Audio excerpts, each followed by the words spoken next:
Welcome to Bunnex Investment Group.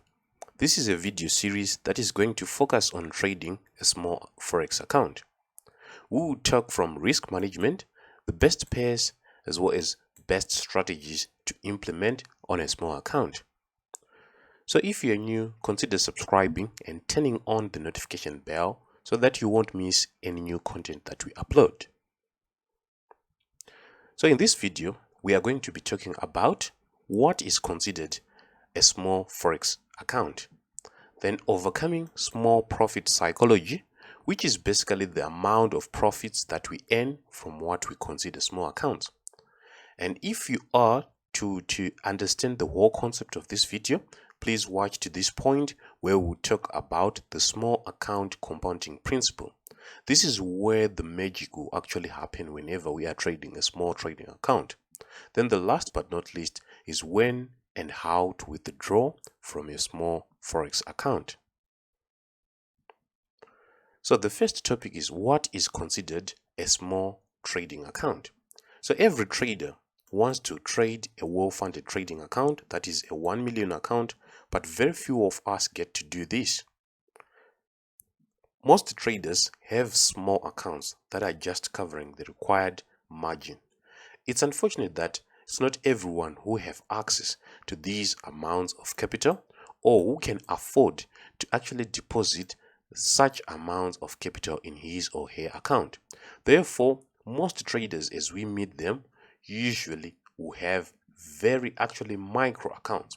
So the biggest question is, which amount can we categorize as a small trading account? So basing on a lot of traders we meet a lot of traders, and a small account is any account that is below $5,000 or equivalent. So this now is from our sample data that a small account is anything below 5,000. I understand that if you meet other type of traders, they may tell you that 100,000 is actually a small account.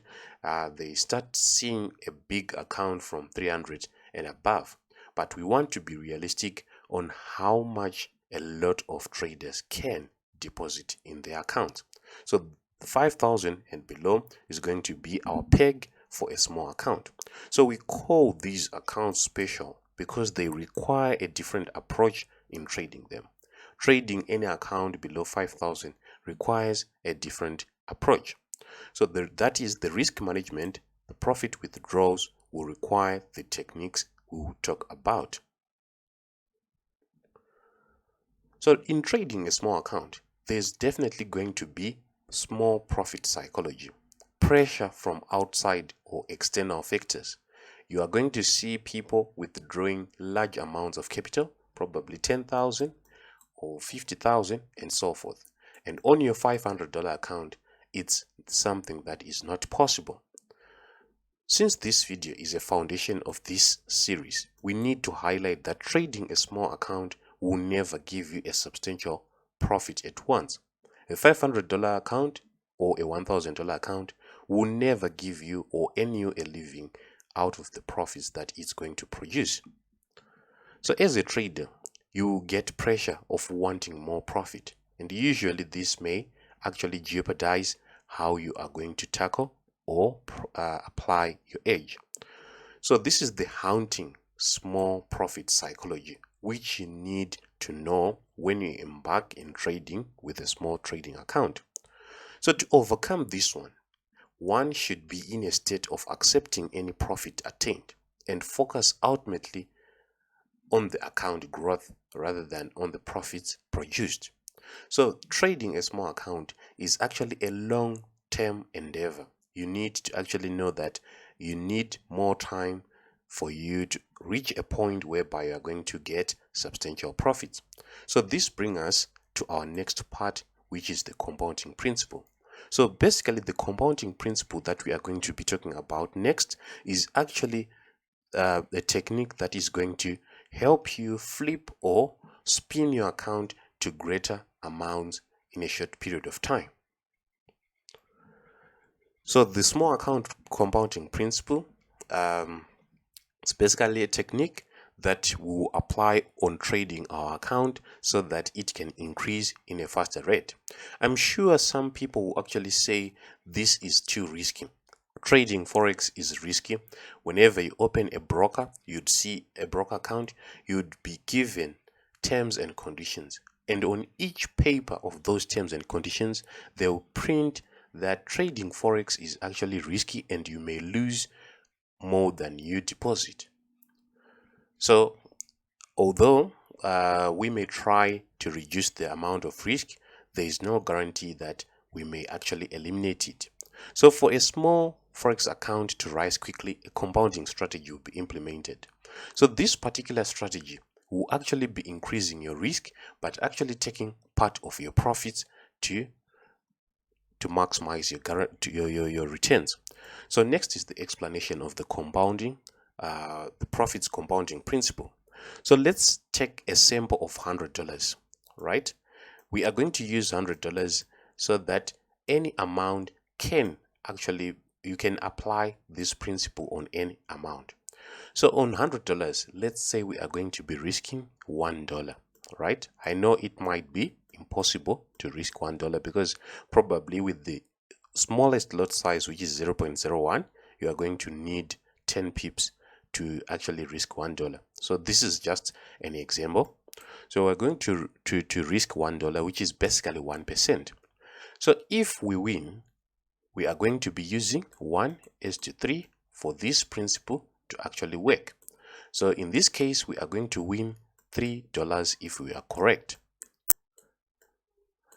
After winning $3, the next trade is going to compound or make use of the profits that we have earned. In this case, we are now going to risk this $1 plus our profit, which is now $4. So we are going to risk $4 and actually anticipating to get multiplied by 3 this risk, which is $12, like that. Then if we are to continue with the cycle, it means we are now going to add this plus this. Since we started by adding this plus this, it's now this plus this, which becomes $16. So that is the case where you see a small account actually loaded with several positions at once. That is called staking method, whereby we are actually trying to maximize a correct trade. So if 16 multiplied by 3, that's 32, that's $58, like that. So you'd see that all these are our profits. But let's take another example whereby we are going to lose probably the first 2 trades. In this case, we are going to be risking $1, just like in the winning side, and we have lost $1. So if this happens, we won't increase or decrease any amount of risk, meaning that we are still going to risk another $1, and if we lose that $1, we will actually get $-, and say on the third trade, right?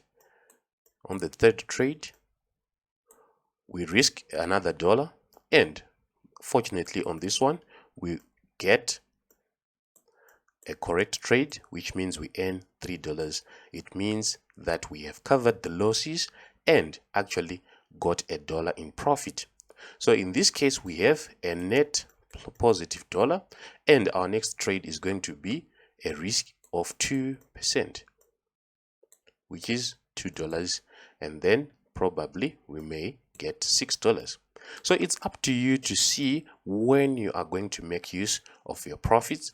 This may be your ending point, whereby you are going to say you risk $1 to get $3. After getting $3, you go to $4 and you start risking $4 up until a point probably when you get back to break even on your account.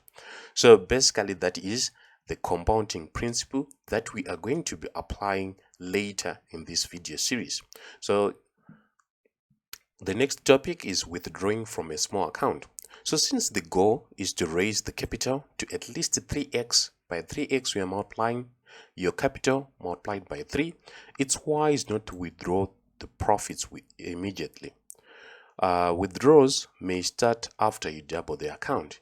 At least you have 2x. So on a simple account, after you have $200, that is when we would start to actually expect you to make withdrawals. And on that $200 account, we expect you to actually take 25% of the profits. So in this case, we are going to only withdraw $25, and I'm sure it won't be making sense at this stage, but as you keep on trading and going on maintaining your edge, you'd see that the profits will also increase.